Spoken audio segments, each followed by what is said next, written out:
Meus amigos e minhas amigas, sejam bem-vindos a mais um Buena Vista Insights. Depois de muito tempo, né, a gente está voltando a gravar.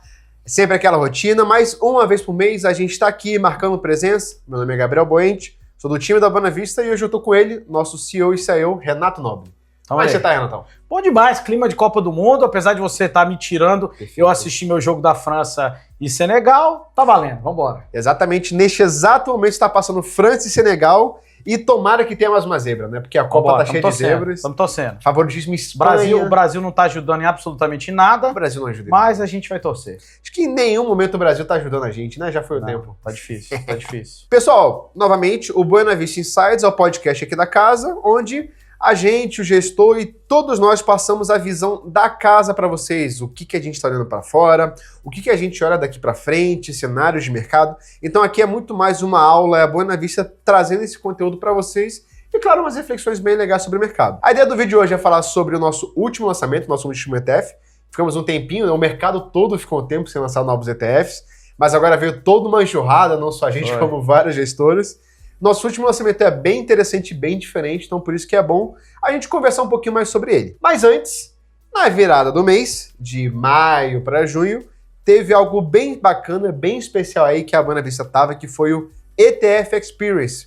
O pessoal foi lá para Nova York, passou um dia com os grandes players. O que você pode contar pra gente? O que foi o ETF Experience, Renato? Cara, o ETF Experience ele surgiu ano passado, foi o primeiro que a gente fez e foi de uma ideia que a gente teve. Pô, como a gente tem um envolvimento muito grande com a News, aí acho que todo mundo sabe, com o próprio mercado americano, né? Afinal, nossos produtos, a maioria esmagadora são de ativos americanos e a nossa expertise ela vem do mercado americano. A gente pensou, pô, por que não pegar os nossos principais parceiros, os nossos investidores e levá-los para o centro do mercado global, né? O centro do mercado de ETFs do mundo, que é Nova York, e para todo mundo viver e sentir como que é esse mercado tão desenvolvido lá pelos Estados Unidos. O ano passado já foi bacana demais, esse ano, o pessoal falou também, a minha visão foi inclusive melhor do que o do ano passado, então foi uma experiência bem legal. E a gente teve visita lá, né, Deutsche Bank, Nasdaq, Bloomberg, New York Stock Exchange, a NYSE, né, que é... A senhora sempre fala a NYSE. O peso histórico ali foi realmente impressionante. E visitar em loco, né, e a gente viu que muitos conteúdos, muitos picados, né? Porque também não dá para mostrar tudo, a experiência tá lá, mas cada um passou uma visão muito interessante sobre ETFs em específico, né? Os grandes players. Então, quais que foram os insights? O que o pessoal tá falando lá fora de ETF? O que pode vir pro Brasil? Cara, vou tentar resumir com os pontos principais, que foram 2 dias literalmente sem parar, na verdade 2 dias e meio.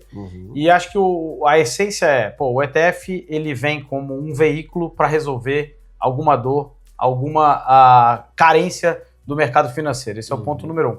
Ponto número 2, eu acho que ficou claro para todo mundo quanto que o mercado financeiro americano já está evoluído em ETFs. Aí vai, desde a ponta educacional, claro, já é um mercado mais antigo, já trabalha com ETFs há mais tempo. Hoje o fluxo para ETFs já está superior a fundos, já tem mais ETFs do que ações na Bolsa Americana. Então o que a gente vê lá é cada vez mais produtos sofisticados. Então tem de tudo. Por exemplo, a SpaceX abriu capital sexta-feira, já temos ETFs alavancados, ETFs inversos, um dia depois do lançamento da empresa. Então, assim, é um mercado super rápido, super inovador e, claro, a gente acredita que o Brasil vai seguir esse mesmo caminho. A gente viu aí, tá vendo a evolução do mercado aí nos últimos 5 anos. Isso é muito legal, né? Ainda mais que... Eu acho muito bacana o ETF inverso, porque, querendo ou não, a pessoa tentar fazer um short em SpaceX, às vezes ela não sabe como é que é, o investidor não sabe como é que é. E não só isso, né? Acho que vai pegar até o gancho com o próprio Top 11. O ETF ele é uma forma de você acessar uma estratégia específica de maneira simples, barata e eficiente. Exatamente. Ponto final. Então, se você imagina com a pessoa, eu acho que a SpaceX está cara demais, inclusive superou aí no intraday de hoje o valor de mercado da Amazon e da Microsoft. É uma coisa insana. Realmente eu gosto muito da tese, acho que vai ser uma empresa gigantesca, mas não faz o menor sentido no preço atual. Bom, então se você acredita nisso, como que eu faço para apostar contra a SpaceX? Às vezes o brasileiro, o investidor internacional, o próprio investidor americano, é custoso fazer, é complicado, ele vai lá, ele compra esse ETF invertido que já faz isso para ele. Quer sair da posição, ele vai lá e vende. Pois é. Vida que segue. E é muito legal porque é muito inédito esse momento que a gente vive, né? Dessa facilidade ao investidor de varejo até o institucional em si, né? Porque antigamente na grande era dos fundos, analistas, era algo muito mais estrito, os Estados Unidos pegariam de 50, 60, e a gente evoluiu agora para uma democratização geral dos mercados, né? Então, sim, o ETF, eles vieram para ficar mesmo, então. Mais um gancho pro top também, eu vou até deixar uma sugestão já pro nosso próximo episódio, que foi um tema bem legal lá do mercado americano, mas o gancho pro top é isso, né? É você pegar o veículo mais eficiente que existe no mercado financeiro até hoje, que é o ETF, e trazer inúmeras estratégias lá dentro, né? Então, pô, você traz um custo mais barato, você traz uma transparência, afinal, todo dia, né, para todo mundo saber, todo dia é divulgada a cesta dos ativos daquele ETF. Então, independente da estratégia que ele tenha, aquela cesta está divulgada diariamente, o investidor sabe exatamente o que está comprando, ou através da cesta, ou através do índice que ele está seguindo, né? Muitas vezes com eficiência fiscal, de novo a gente vai falar sobre o top, né? E no final você acaba tendo um resultado que é muito mais atrativo, juntando isso no que o americano gosta de falar de wrapper, né? Um embrulho, que é o ETF, que você junta lá a estratégia que você quiser para dar acesso aí variado e amplo ao investidor. Esse wrapper é quase um presente, então, que a gente dá pro mercado, né? Faz esse embrulho. Mas é bem por aí uma mesmo, estratégia embrulhada direto de bandeja aí pro pessoal. E eu gosto sempre de falar, né? A gente tá aqui, pô, Buena Vista, mas eu falo para todo mundo, né? A gente se vê muito como um provedor de soluções, então a ideia é, poxa, a gente, claro, com a visão que a gente tem estratégica de tipo de ETF que a gente vai lançar, é dar inúmeras soluções para o investidor montar o seu portfólio, com dividendo, sem dividendo, né? Você está com o XSPY aí, uma forma alavancada aí do S&P também pagando dividendos, enfim, é trazer realmente essas soluções para o investidor, para o assessor ou consultor, ele lá elaborar e montar o portfólio dele. Exatamente. E o Brasil é muito interessante ver como as pessoas elas adotam essas estratégias, né? O investidor ele sempre quer algo novo e a gente está chegando já num momento de inovação dos ETFs no Brasil, né? Porque primeiro eram os índices amplos, a gente já passou por essa era. E aí o que vem nas próximas eras? E a gente aqui na Buena Vista traz muito esses ETFs, né? Rapid, embrulhados com estratégias muito diferentes. Inaugurando essa nova era, a gente chegou com o top, né? Vamos falar dele então, porque é o nosso ETF de multimercado. Quando o investidor brasileiro ouve multimercado normalmente, o que ele entende? Putz, aí a gente vai ter que dar uns passos para trás para entender, acho que vale a pena a gente falar, né? A indústria multimercado, ela veio do original hedge fund, né? Como o nome diz, hedge fund é uma forma de você tentar buscar um retorno mais eficiente do mercado e tentar minimizar o risco, né? Claro, como o Brasil é um mercado com pouca liquidez, pouca alternativas de investimento, principalmente lá no passado, vem melhorando, o pessoal começou a criar inúmeras sub-estratégias dentro do multimercado, né? Abrasileirou mesmo o negócio, desde long and short, que é a estratégia original realmente, nós vamos falar sobre isso, até outras estratégias, comprando moeda, vendendo moeda, long bias, esse tipo de estratégia, essas coisas não é falado lá no mercado americano, porque até o mercado global é um mercado extremamente líquido, então você consegue fazer, entregar o objetivo final, ou seja, buscar um retorno mais eficiente ajustado ao risco, usando da estratégia de long short, que é o que os grandes hedge funds hoje fazem, principalmente lá no mercado americano. E a gente conseguiu trazer isso para o mercado brasileiro. Então é só vocês pensarem, pessoal, que o fundo multimercado, né, o FIM no Brasil, que ficou conhecido pela sigla, você pega um fundo, né, as gestoras clássicas e tudo mais, e você coloca várias classes de ativos lá dentro. Então você pode ter renda fixa, ações, câmbio, o que seja, né? E aquilo, um hedge fund, ele propositalmente era de ações. Você tem a parte comprada e a parte vendida. Mas como é muito difícil você ter liquidez, ou seja, é muito complicado você entrar, principalmente vendido em ações no Brasil, o pessoal teve que pensar em outra coisa e ao invés de colocar metade comprada, metade vendida ou um pouco outro, coloca muita parte comprada, aí você começa a colocar a renda fixa, aí compra um crédito privado, aí começa a alocar em dólar. Aí começou a inovação, né? Vou comprar a moeda da Polônia. Então, e aí o problema que a gente tem do abrasileirar isso aí é igual ao CDI, né? O pessoal compara muito essas estratégias com o CDI, o que não faz sentido nenhum, né? Até pela relação risco-retorno que você tem. Então, pô, aí o CDI sobe para 14, para 15, como é o que a gente está vendo agora, a Selic, e aí a maioria dos fundos começa a entregar um resultado um pouco acima do CDI ou muito abaixo. E aí você está tendo um produto que tem uma volatilidade maior, com resultado que acaba, muitas vezes, não entregando. E aí acaba não fazendo sentido, que é o que a gente fala, né? Exatamente. Porque o propósito do multimercado é exatamente esse que eu acabei de falar. Isso a gente não está falando só da nossa cabeça, tá?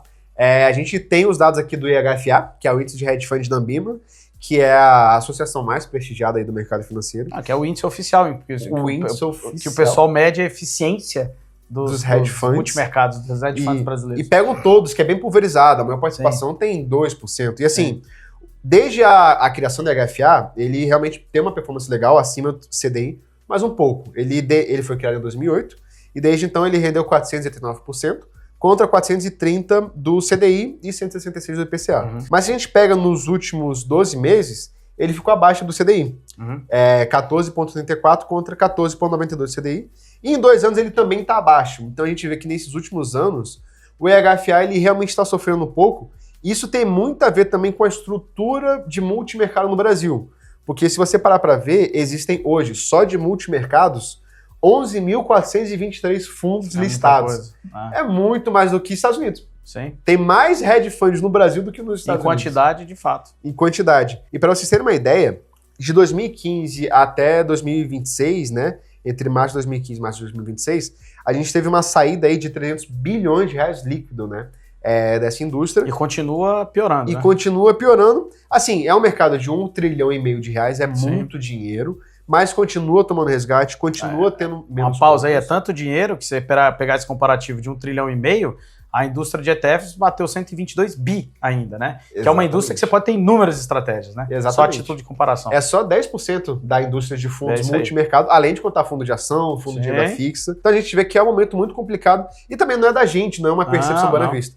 E vou te falar, isso não é uma crítica aos gestores em si, tá? Sim. Eu acho que é como você falou, acho que a estrutura de multimercado dos fundos multimercados complica você entregar um resultado que justifique. E o outro problema que eu vejo, com o passar do tempo, principalmente agora, os mercados eles estão cada vez mais eficientes, cada vez mais eletrônicos. Então a assimetria de informação não é a mesma que você tinha lá atrás, né? Por isso que a gente está vendo cada vez mais essas performances tendo muito dificuldade de acompanhar o índice, que acaba sendo o CDI, que de novo é um comparativo errado, principalmente se você comparar com algo que tem a mesma volatilidade. Aí piora mais ainda a situação, né?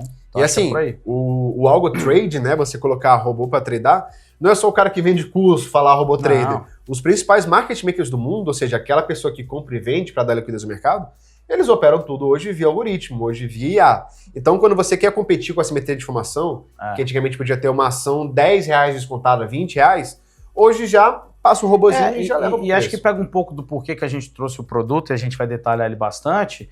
Eu acho que é isso, né? Hoje no Brasil, aí é uma visão individual minha aqui, a gente falou muito antes até de lançar o produto, se você pegar estratégias sistemáticas ou quantitativas no mercado brasileiro, dificilmente vão funcionar. Você pega inúmeros casos aí de exemplo que não consegue entregar consistentemente um resultado, que é o objetivo final realmente de uma estratégia quantitativa ou sistemática, ou seja, através de dados. Né? Quando você traz isso para o mercado americano, que tem liquidez em abundância, você tem inúmeros ativos para você fazer, esse tipo de estratégia funciona muito bem. Né? Funciona muito bem. Então, por isso que a gente resolveu trazer esse produto diferenciado para o mercado brasileiro, que normalmente só é acessado por grandes investidores institucionais americanos. Né? Sim. Vamos começar então a falar sobre por que é tão diferenciado. A gente está saindo do macro e vamos indo para o micro. Então, descendo um pouquinho mais, a gente aqui na nossa apresentação, material publicitário, que você pode ter acesso, só acessar o site do Top, né, buenavista.capital/top11. A gente traz 4 pontos de por que investir no ETF de multimercado. Antes, inclusive, de falar do produto, nós estamos falando só do veículo, ETF aqui, né? Por que um ETF desse tipo, ao invés da indústria multimercado, a gente traz 4 pontos. Então, primeiro, mais transparência. Por que mais transparência? Um passo para trás antes de falar de mais transparência. Primeiro ponto, um produto como o Top 11 somente seria possível dentro de um ETF. Olha que coisa interessante. Se a gente quisesse replicar isso dentro de um fundo, do jeito que ele é estruturado no mercado brasileiro, a gente não conseguiria. Então a gente só consegue elaborar isso dentro de um ETF, o que mostra que o ETF em si, como veículo, ele é muito mais avançado do que o veículo fundo de investimento. Né? Então, pegando o teu gancho aí de mais transparência, é o ponto que a gente falou lá no início. Você quer olhar o que tem no Top 11? Você vai lá na cesta diária dos ativos, você consegue ver tudo que tem naquele dia do ativo que a gente tem. A famosa transparência que a gente tem obrigatória dos ETFs, não só na cesta, como também do índice que a gente é obrigado a seguir, que é o índice da DEX, o BDEX Top. Também está lá divulgado direitinho. Então o cliente tem acesso a toda essa informação que, infelizmente, quando você vai para a indústria de fundos multimercados, e aí não é uma crítica individual a nenhum gestor, é ao veículo em si, normalmente você tem informações atrasadas em 6 meses, né? o que acaba dificultando bastante o investidor. Poxa, por que eu vou comprar essa estratégia ou aquela estratégia? Ou então, poxa, como é que eu vou entender o porquê que esse fundo caiu no mês 10%, como vários multimercados caíram no mês de março? Sim. Aí ele vai ter que caçar essa informação para tentar entender. Né? No ETF isso não acontece. Tem que pegar a carta do gestor, se ele publica mensalmente, se ele fala isso, então tem esse complicador. A gente teve até um caso no passado de um ETF que quis fazer isso, né? Pegar as carteiras dos principais fundos do multimercado e fundos do Brasil, colocar no ETF brasileiro. Sim. E aí aumentar a legislação para aumentar esse período de silêncio. Para dificultar ainda mais o acesso à informação, né? Então, assim, tem esse complicador. E mesmo assim você consegue. Se você for nos fundos CVMs e procurar pelo CNPJ dos fundos multimercados, você consegue achar. Mas, novamente, é com defasagem, né? Aqui não, novamente, o site que a gente falou, buenavista.capital/top11, se você for lá no menuzinho de sexta, você está lá todo dia tendo que ser atualizado. E se a gente não subir no dia, a gente toma uma grande chamada, pode tomar multa. É regra de mercado. Não é para Buena Vista, é para todo mundo. Exato. E isso qualquer gestora, qualquer ETF, vai no site deles, vai ter isso, tá? O segundo ponto que a gente traz é mais estratégias, principalmente a questão de capacity, flexibilidade. O que é isso? É exatamente o que eu estava falando antes, né? Quando você pega um veículo como o ETF, que é negociado em bolsa, ele tem um famoso criação e destruição de cotas, né? Ele é um fundo aberto, o capacity muda muito, né? Então, assim, você consegue criar inúmeras estratégias dentro de um ETF, e além disso, por exemplo, não sei se a gente falou isso alguma vez, mas a gente já falou várias vezes com assessores em reuniões, imagina que você queira ter uma ordem de R$1 bilhão, R$1 bilhão no dia, pá, entrou no top 11.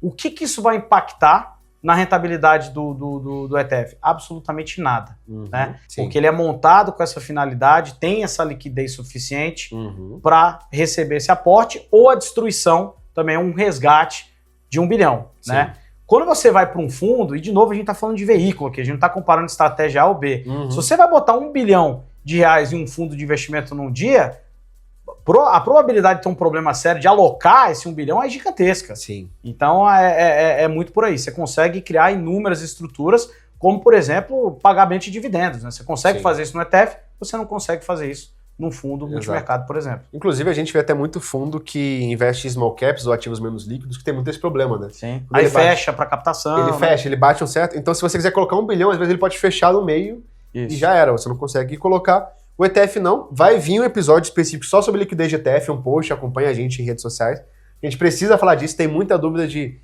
até no post mesmo do top, né? Quando saiu, falaram, não tem liquidez. Tem liquidez sim, é porque funciona de uma forma diferente, de uma ação... tudo mais, a gente explica isso direitinho, mas a liquidez é principalmente do ativo subjacente, onde ele investe. Então aqui não é, o top 11 teve 100 negócios no dia ou 1 milhão. O que importa é o que está dentro do top 11, que é a liquidez dele de fato. Isso. E a gente consegue botar 1 milhão porque o universo é muito grande de empresa, a gente vai falar mais. O próximo ponto que a gente fala de diferença é mais modernidade. Porque a gente consegue negociar horário de bolsa, tem a padronização, como é que é isso? Então, acho que o horário de bolsa é um dos grandes exemplos, né? Quando você vai comprar um fundo de investimento, um multimercado, você vai lá na plataforma alocar, né? Você tem um horário específico para isso acontecer. Algumas corretoras, por exemplo, se você for lá alocar 3 horas da tarde, só entra no outro dia, né? Então a modernidade do ETF você compra em horário de negociação de bolsa ao preço que está sendo negociado lá. Então você tem a transparência de saber quanto que você está pagando para entrar ou o inverso, quanto que você está pagando para sair, né? Eu gosto de deixar claro pro pessoal, às vezes o pessoal fala, é bolsa, negociado em bolsa é risco. Não, o ambiente de bolsa é simplesmente um ambiente onde as pessoas negociam ativos, né? A própria bolsa de Nova York, a gente tá falando da New York Stock Exchange, ela foi criada inclusive para isso, o pessoal ia lá negociar, ia fazer escambo lá, trocar mercadorias. Então é só um ambiente de troca, tá? Então essa modernidade, assim, realmente é um nível de eficiência que você não consegue ter no fundo. Mais um ponto, né? Dentro dessa questão de modernidade. Como é um ambiente de bolsa, a liquidez ela também é de bolsa. Sim. Então você consegue entrar ou sair do ativo, às vezes no mesmo dia. Exato. Né? Coisa que no fundo, a grande maioria é D30. Você pediu o resgate hoje, você vai resgatar daqui a 30 dias.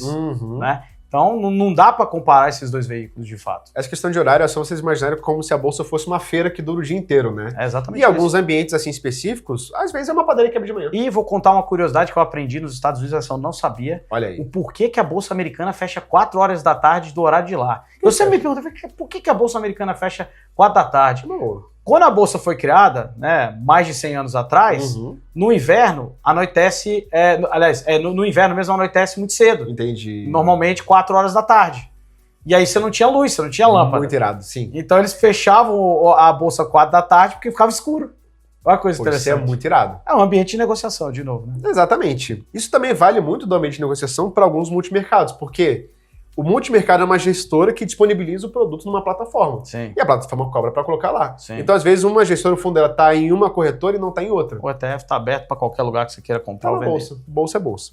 E a última grande diferença, que aí a gente, obviamente, vai tomar um pouquinho mais de tempo, menos taxa, menos imposto. Isso é música pro ouvido de todo mundo. Isso é música, né? Pô, se a gente pegar um exemplo, antes de falar do top também, acho que a finalidade aqui é educacional, os ETFs de renda fixa no Brasil começaram a ter mais visibilidade, mais alternativas desde o ano passado. Claro que já existe há um pouco mais tempo, mas mais visibilidade, mais alternativas desde o ano passado. Hoje, a classe de ETFs de renda fixa já é maior do que qualquer outra classe no Brasil. Estou falando de um ano para cá.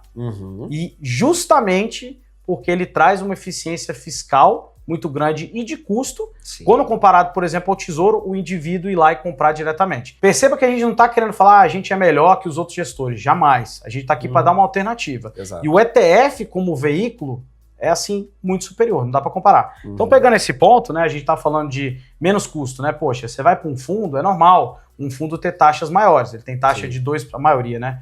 2% de taxa de administração, com 20% de taxa de performance. Aqui, no caso do top, nós estamos falando de 0,98% de taxa global, ou seja, taxa total de custo do top 11 é 0,98%. Perfeito. Não existe taxa de performance.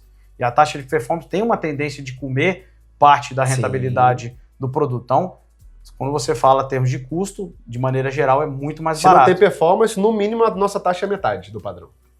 Já por aí, né? O outro ponto que ainda é muito mais relevante, a gente vai subir esses dados aí na tela, eu tenho certeza absoluta, é a questão de eficiência fiscal. Sim. Quando você vai para um multimercado, regra de mercado, ele tem o imposto decrescente que começa em 22,5%, vai para 15% depois de 2 anos. Né? O ETF é fixo em 15%, eu vou repetir, fixo em 15%. Comprei então, hoje assim, e vendi amanhã é 15%. não tem problema nenhum. Né? Então, só a diferença que você tem aí de ganho de eficiência fiscal é absurdo. Eu vou falar do que vai além, de um ganho muito maior do que esse que a gente já está falando.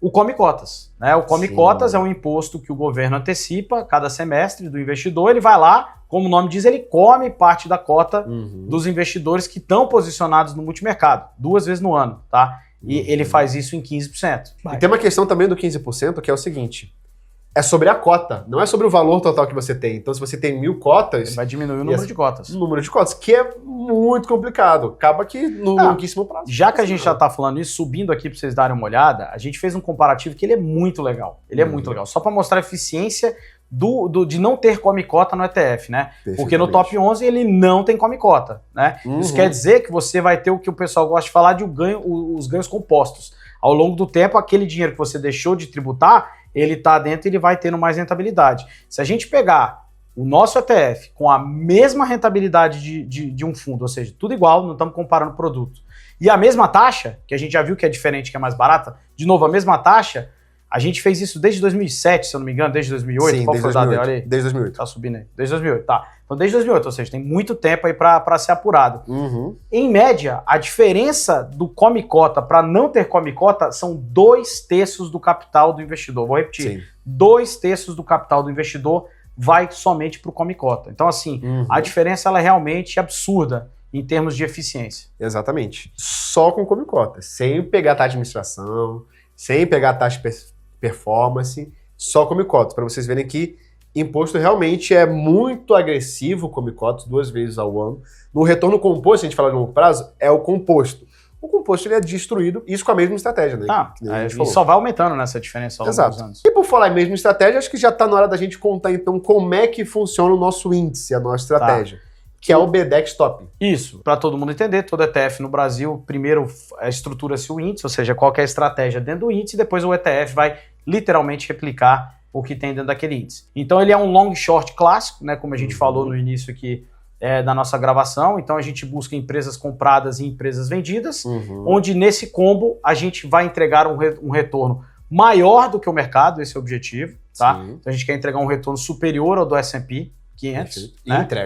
E entrega, né, ao longo do tempo, e ajustado ao risco, ou seja, a gente quer entregar um retorno maior do que o S&P com menos volatilidade, que fique claro, né? Sim. Esse é o propósito do hedge fund, né? Resumindo, por que uma pessoa compraria o top 11? Porque ela está buscando um retorno interessante ao longo do tempo, buscando descorrelação com o mercado em geral, e que ele tem um ajuste de risco, principalmente quando o mercado caia. Tá? Essa é a ideia. Para ter ideia, em questões de dados, né, o CAGR do nosso backtesting... O que é o CAGR? Explica, por favor. CAGR é a média geométrica. É o retorno acumulado composto anualmente. Né? O Compounded Annual Growth Return. Olha aí, ó, em inglês. Eu tomo puxão de orelha, eu dou também, tá vendo? Justamente que é o quanto que ele rendeu todo ano, na média. Ao ano, né? Ao ano, na média. Então, assim, o nosso índice no backtesting desde 2007, 2008, ele rendeu nessa média anualizada em 23%. Enquanto o SPDR, que é um ETF de S&P 500, ele rendeu 10%. A então, diferença é grande. A retorno médio é isso em dólar, tá? Só para deixar bem claro, porque nossos ETFs eles são dolarizados, mas tá em real. A gente não faz conversão, mas lá em dólar, no inicial, ele rende o dobro, no CAGR, basicamente. E aí, a primeira coisa que a gente vai falar, antes de falar de long and short, então, mas já falou de long and short. Aqui a gente fala que ele fica 120% comprado e 55% vendido. Isso. O que significa? Tá, antes até do comprado e vendido, tem uma coisa interessante quando você fala de long and short, que é uma coisa brasileirada novamente, né? O pessoal talvez está muito acostumado, eu vou comprar Petrobras PN e vender Petrobras ON para pegar aquela arbitragem, né? Que o pessoal vai falar. Isso não existe lá, tá? Não tem... A relação long and short, ela não tem absolutamente nada a ver, a gente vai detalhar a estratégia. Então, a ponta comprada, ela tem um objetivo de filtrar as melhores empresas, baseado em uma série de fatores. E a ponta vendida não tem absolutamente nada a ver com a ponta comprada, busca pegar os detratores, em maneira geral. Quando a gente fala 120% comprado, 55% vendido, é exatamente o que você falou. Eu estou 120% do meu fundo comprado, 55% do meu fundo vendido, o que dá uma exposição líquida de 65%. E o resto é o quê? Caixa. E o resto é caixa, exatamente. E o caixa é o quê? Notas curtas, tesouro americano, dólar, porque fica lá fora o fundo. Então, se vocês perceberem essa nuance, a gente está colocando renda fixa num produto, que é o caixa, e ações, que é um multimercado. É isso. Ou seja, a pessoa fala, isso é um multimercado. É um multimercado que a gente está trazendo aqui. E ainda tem o dólar, né, quando a gente vira top 11.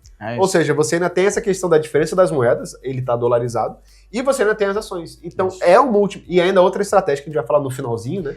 E uma coisa que eu gosto muito do que a gente faz comprado e vendido é isso. Como eu falei, ele é sistemático, né? Então, a gente busca através de dados, e no mercado americano isso funciona muito bem, essa eficiência na ponta comprada e na ponta vendida, que não depende do fator humano, que muitas vezes fala, eu não gosto, por exemplo, ele deu o exemplo de SpaceX. Pô, SpaceX está subindo pra caramba na minha visão, porque tem fluxo. Em 15 dias menos agora, né, vai entrar já no Nasdaq 100 e outros índices que ETFs vão ter que comprar e o fluxo, a tendência é aumentar de preço, tá todo mundo meio que antecipando. Então o que a gente busca sistematicamente é achar essas assimetrias interessantes de mercado através de dados, sem interferência humana. Isso, de fato, gera muito resultado. Então, vamos indo direto aqui para o nosso portfólio, que é o que o pessoal quer ver, long e short. Primeiramente, tem regras. Por quê? Para a gente fazer um backtesting, a gente não pode fazer uma gestão de qualquer jeito da nossa cabeça. Se você cria um conjunto de regras, você consegue pegar os dados passados dessa regra. É sistemático, né? Sistemático. E aí você consegue fazer um backtesting, que é o quê? Pegar todos esses dados passados, colocar a estratégia lá e vir trazendo. E é colocar de fato, tá? Toda vez que a gente faz isso, quando você elabora o índice, ele é criado de fato com execução, ou então ele tem análise de execução de fato, se executaria, né, quais são os filtros de alocação e por aí vai. É porque só tem um vídeo no YouTube hoje, dia 16 de junho, sobre o top, que é o do Anthony Luiz, da Resultado Capital, que é um grande amigo nosso. Inclusive estava presente no ETF Experience. E teve uma pergunta que eu achei muito interessante sobre isso, que é, dá para confiar nesse backtesting? E é muito interessante porque o Excel aceita qualquer coisa. Total. Então é bom a gente reforçar que são dados lá de fora, são dados sérios. E a gente estava lá montando isso. E é normal, porque quando você vai para um fundo, principalmente fala de ativos brasileiros, que, de novo, né, é um mercado mais ineficiente em termos de liquidez, em termos do que você consegue trabalhar, muitas vezes o backtesting é um e o resultado é outro. No mercado americano não, principalmente quando fala de ETF. Porque afinal o índice está ali, o ETF tem que seguir aquele índice. Né? Então não tem como você manipular isso daí, né? Exatamente. E se o cara, por algum motivo, conseguir, o mercado americano não perdoa. Sim. Não mesmo. Não perdoa, não tem isso. Então, isto posto, ponta long e a ponta comprada são 30 empresas e a ponta vendida também, a exposição que muda. Média 30 para um lado, 30 para o outro. Isso, em média 30 para um lado e 30 para o outro. E em média também 120 e 55, obviamente. Na ponta comprada, as empresas elas vão variar entre 3 a 7% do portfólio. Isso, só lembrando que o 3 a 7% ele é a posição, tamanho da posição por papel. Exato. Por que a gente tem esse limitador? Para evitar uma concentração maior e, claro, para seguir o que a gente se propôs desde o início. Por isso que existem as regras. Exatamente. Mas essa regra pode acabar superando justamente pelo desempenho da ação, enquanto ela não é retirada pelo algoritmo que a gente colocou. Passivamente. Um grande exemplo disso é a Micron, né? Exatamente. A Micron, ela teve presente no nosso portfólio, ela entrou na ponta comprada com mais ou menos 4% e passou de 12%. Tá 15 hoje. Tá 15 hoje já, né? bateu Aí, 15. nem atualizei, né? Isso que a gente que roda aqui. E porque bateu 15, nos últimos 3 meses ela subiu 133%. Isso é um ponto interessante, porque, de novo, não tem um fator humano, né? Se o modelo identifica que passivamente ele pode passar desse 7%, né? Só para deixar claro, mas se o modelo identifica que não tem que ser trocado esse papel, ele não vai trocar. Ele vai ficar lá, né? Exatamente. Porque realmente o modelo, a forma que ele foi montado é para isso, é para buscar esses resultados. E como o exemplo que você deu, foi um resultado realmente muito elevado. Tem um exemplo muito interessante também na ponta vendida, mas vamos só falar primeiro sobre o modelo. Que é negativo, inclusive vale a pena falar. Esse é muito bom. Muito bom. Vamos lá dos fatores, então, para você entrar para o modelo apontar que a gente tem que comprar. Tá. Boa qualidade histórica de lucros, muito bom cash flow yield, ou seja, o fluxo de caixa, né, o yield do fluxo de caixa dividido pela receita. Então, o quanto que ele está gerando de caixa em relação a tudo que ele está produzindo, está faturando. A qualidade relativa do lucro nos últimos 5 anos, então não é só de agora, tem que ser uma empresa consistente. As revisões para cima de lucros, porque sempre tem, o resultado surpreendeu. É isso, a gente quer empresas que sempre superem a meta, bem ao estilo Dilma, né, vamos dobrar a meta. E o interessante, todos esses fatores que você está elencando, tem mais aí que você vai elencar, eles têm que atuar em conjunto, não basta somente um. Exatamente. E mais ainda que a gente esqueceu de comentar, que é de extrema relevância, que é sobre a liquidez do ETF, todos os papéis que a gente compra ou vende somente estão no universo S&P 500. Exatamente. Por que estão no S&P 500? Porque a gente busca uma liquidez abundante para não ter problema de execução. A gente não vai para small caps nem nada disso, justamente porque muitas vezes o short interest, né, que é o quanto que o pessoal está vendido no papel, pode cobrar muito mais caro. Exato. E normalmente no S&P pode ter isso, mas a gente tem um limitador pelo tamanho da empresa que você vai falar. Sim. Isso acaba minimizando bastante. E o próximo critério, justamente em relação a isso, é um baixo short interest ratio. Por que a gente coloca isso? Porque não adianta brigar com volume. O fluxo, é o que eu falo. Cara, fluxo Exato. No mercado americano é SpaceX agora. Não precisa nem de Você vai ser varrido por um tsunami, que é o caso da... vou entrar short. Hoje, entrando no short, você vai ser varrido por um tsunami. Vai. Você pode até estar certo, mas estar certo na hora errada, você está errado. Essa é uma das máximas do mercado. Eu adoro essa frase. E a gente chama de fatores porque é vendo factor investing, né? E basicamente, traduzindo uma tradução livre para ficar mais fácil, são critérios que a gente escolhe em conjunto que viram um algoritmo e montam a nossa carteira. É isso. Então, por exemplo, hoje a gente tem Micron, Amphenol, F5, Progressive, Nvidia tá aqui, Dexcom. Então assim, mas é qual o setor? Independente. Tem que estar no critério, o critério apitou, ela vai estar lá dentro. Porque tem a questão do long short também de pares, né? O cara, ele entra comprado em Banco do Brasil e vendido em Itaú. Aqui não tem isso. Não tem essa finalidade. Então, no critério, ele tá lá dentro. Então, você tem a CME Group, por exemplo, que é a Bolsa de Chicago, você tem a Marathon, a Broadridge. Então, assim, você tem várias empresas diferentes dentro do universo do S&P 500. E o legal é que o pessoal vai entender quando a gente fala da ponta short, né? Exato. Como elas não têm correlação entre si e, em conjunto, ela busca entregar esse risco mais eficiente e ajustado ao risco. Exato. E esse rebalanceamento é muito mais um check, tá, pessoal? Porque, assim, não quer dizer que toda semana a gente vai vender todo o portfólio e aí recomprar tudo, porque isso correria em risco. A gente deu o exemplo da Micron agora, né? Normalmente Exato. Você tem pequenas mudanças para buscar essa eficiência. Exatamente. Às vezes nem precisou comprar mais Micron, era só cresceu. Vou deixar claro para o pessoal entender, é igual um rebalanceamento do Ibovespa, é igual o rebalanceamento do S&P, por exemplo. Às vezes entram 2 papéis, 3 papéis. A mudança ela é pequena, mas o rebalanceamento, ele existe. Exatamente, tem que ter. E bem, sobre a ponta short, a gente falou das mesmas 30 empresas.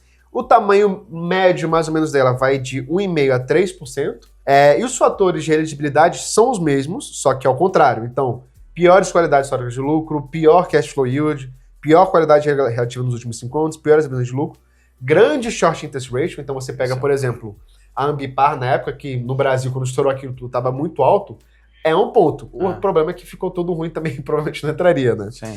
E também tem um fator a mais aqui na ponta short, que é maior capitalização no S&P 500. E por quê? Então, essa razão é justamente o que a gente acabou de falar, né? Quando você pega normalmente esse maior capitalização, você minimiza esse risco na ponta short que você tem. Por isso, inclusive, que a gente tem tamanhos de 1,5 a 3, que mais ou menos a metade do que a gente tem, até um pouco menos na ponta comprada. E só lembrando que essa ponta vendida, no Brasil, short vira muito O pessoal associa muito à especulação. Uhum. Não é para especular, é justamente para você amortecer e ter uma relação menor de risco e retorno. Tanto é que a gente tem que pensar num produto como esse em conjunto. Não é a ponta long sozinha, não é a ponta short sozinha, não é um papel específico. Por exemplo, ele deu o exemplo da Micron agora. Vou dar um exemplo negativo da ponta vendida, ou seja, foi detrator, e mesmo assim no dia o ETF ficou positivo, que foi a Intel. Né? Baseado em todos os fatores aqui, a gente tava short na Intel. Uma posição pequena, dava 2%. Então 1,8, eu ia falar 1,8 alguma coisa. Dia do anúncio do resultado, a Intel subiu 30% no dia. Aí você pensa, putz, tá vendido Intel, deve ter desabado o fundo. Não, o fundo ficou positivo no dia. Exatamente. Porque é o que a gente tá falando, é uma composição média de 30 compradas e 30 vendidas. Exatamente. Né? Pode ter tido um impacto negativo que automaticamente foi zerado, inclusive pelo modelo, sim, mas que no conjunto não vai ter impacto no portfólio. E foi zerado porque, de novo, como o resultado veio muito bom, ela já mudou nos fatores de elegibilidade e já saiu. Não tem amor, não tem apego. Esse exemplo eu gosto mais porque quando a gente fala, tava vendido em... perdeu um dia. Não, no conjunto do portfólio não perdeu dinheiro no dia. E a gente marcou muito isso porque a gente colocou a Intel no dia que a gente começou a fazer o roadshow.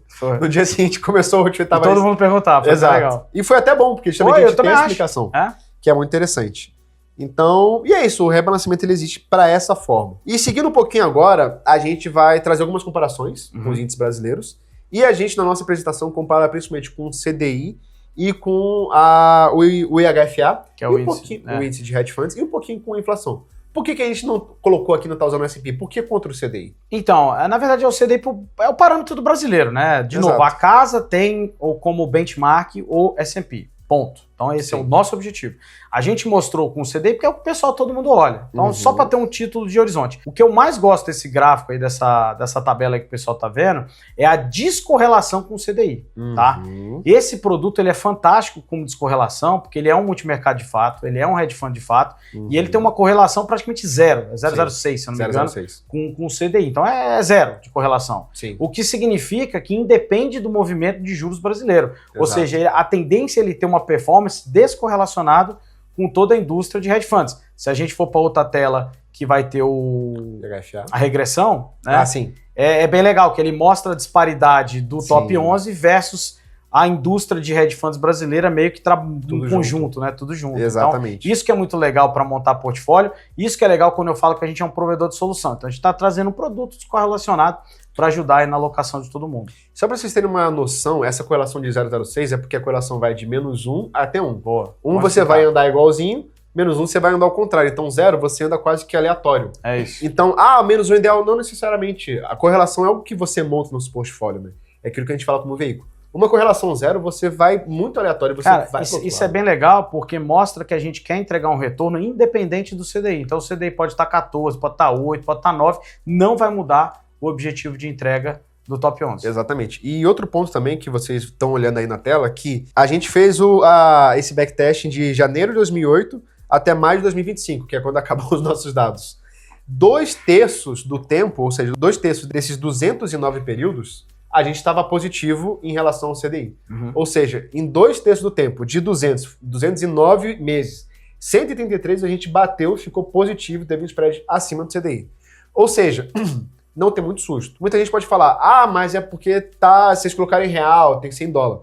Em dólar, obviamente, a gente vai superar, mas é para entender que muita gente fala, por que vocês não lançam um ETF com hedge e tudo mais? E pegando esse ponto, ele é bem legal, de novo, o objetivo da casa é comparar com o S&P em praticamente todos os cenários de estudo, acho que teve um só que teve um pouco maior, nós falamos desde 2008, em todas as quedas do S&P a gente caiu menos. Isso é bem importante. E nas altas, a maioria das vezes também ele tende a subir mais, que é o que eu falei, né? Esse é o objetivo, mas com menos risco, né? Então isso é bem interessante também. E o fato curioso é que essa de ficar acima positivo 2/3 do tempo, vale para o IHFA, vale para o CDI e vale para o S&P também. Sim. Dele em dólar, ele também fica 2/3 positivo acima da S&P a maior parte do tempo. A gente fez essa comparação com o CDI e IHFA porque a gente quer colocar da César o que é de César. É isso. Porque a gente fez um exemplo aqui dentro de casa, que a gente abriu o IHFA, pegou os componentes e pegou os principais, né, os que tem maior peso. Quando você abre a carteira de multimercado, que fala, não, eu tô comprado em crédito, não sei o quê, geralmente 2/3 da carteira deles estão em ações Brasil. Isso não é a gente tá falando, são dados, né? São dados. Então, assim, o cara vai ter Vale, Petro, aí você fala, Não, mas vocês fazem ações internacionais. Mas tem BDR. Tanto é que a gente tem um fundo multimercado na casa que a gente usa muito de BDR, né? Sim, sem sombra Então, de assim, dúvidas. convencionou-se a usar o CDI por conta das assimetrias e tudo mais, mas não investem por causa da estratégia deles. E tudo bem, vai de cada um. É o que a gente falou, faz parte do mercado, vão ter inúmeros produtos aí à disposição e cabe ao investidor buscar o que está mais interessante aí, de acordo com o que ele busca. Né? Exatamente. E no comparativo, a gente fez uma rentabilidade acumulada num curto prazo para vocês terem uma ideia. Então, de janeiro de 2019 a março de 2025, o nosso índice aqui em reais, ele teve uma rentabilidade de 573%, contra 64% do CDI, 55% do IHFA e 42% do IPCA. Isso dá um CAGR, ou seja, um retorno anual acumulado, de 34%. Na tela tá aparecendo aí que, e vocês vão ver que, se eu coloquei R$100 em janeiro de 2019, eu terminei com 673, 6 vezes mais, né? Então, assim, se eu coloquei 100 mil, eu tô com 600 mil reais. Cara, é uma diferença muito grande e por isso que a gente fica animado, acho que, de trazer esse produto para o mercado brasileiro.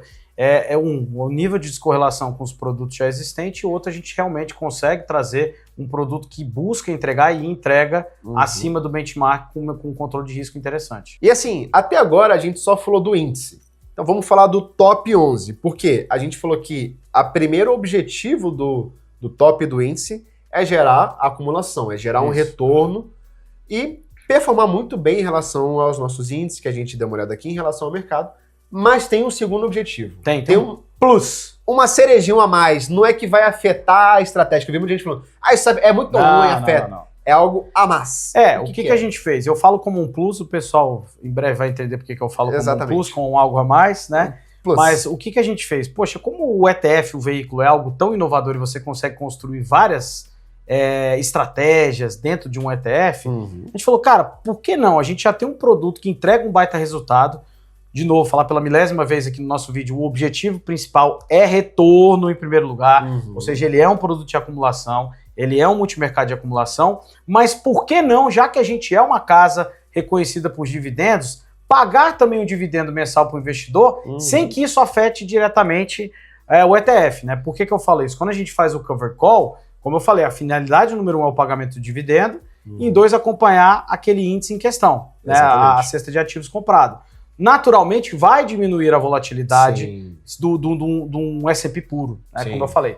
O que a gente buscou aqui é inovar. Como que eu consigo também pagar um dividendo? Né? Um a mais que a gente está falando. Então a gente faz um put spread semanal no S&P, que ele não vai afetar diretamente toda a estratégia long and short que a gente tem. Ou seja, eu estou criando algo a mais que vai te pagar um fluxo mensal para o investidor e ainda acumular capital, né? A média de pagamento hoje está na casa de 0,4% a 0,5% ao mês, que não é um baita dividendo, porém é um fluxo de caixa recorrente, é um a mais que traz um benefício já de um produto que é super interessante. E aí o investidor pode até pensar, mas eu não quero, o que eu vou fazer com isso?